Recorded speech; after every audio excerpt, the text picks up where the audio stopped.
of CMS MIPS measures 236, hypertension control.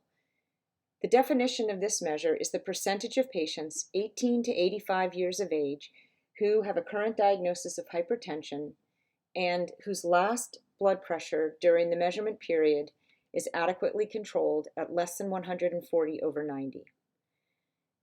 They allow blood pressure readings taken by the clinician or using remote monitoring devices, both those that can transmit readings directly to the clinician or those conveyed by the patient to the clinician using the clinician's discretion to confirm that the remote monitoring device is acceptable and reliable and that the readings are accurate.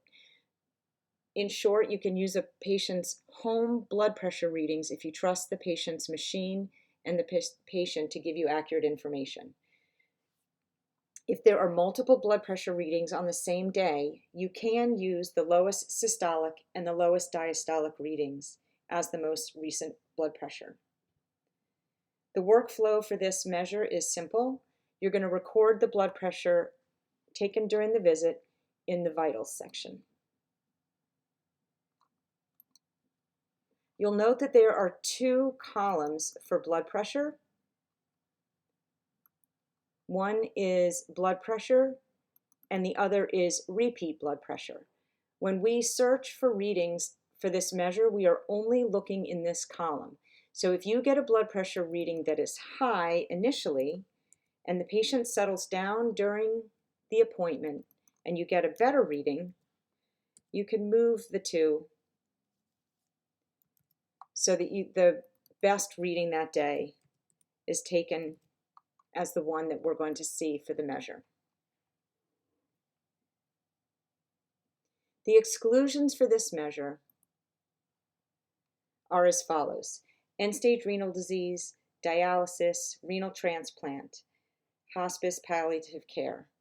If the patient meets these measures, these exclusions to the measure, you can record it in the right chart panel under renal disease management. Is the patient receiving renal replacement therapy? Yes. And then I'll ask you the type of renal replacement therapy.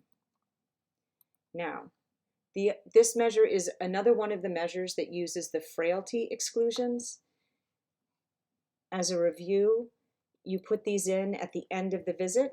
So if a patient meets any of the criteria for the frailty codes, which includes being over the age of 65 with either a frailty diagnosis and on a dementia medicine, or a frailty diagnosis with an advanced illness diagnosis, or a 90-day institutional special needs plan,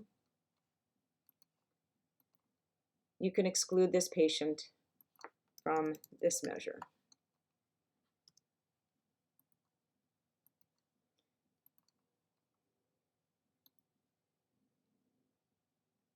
So this is a frailty code.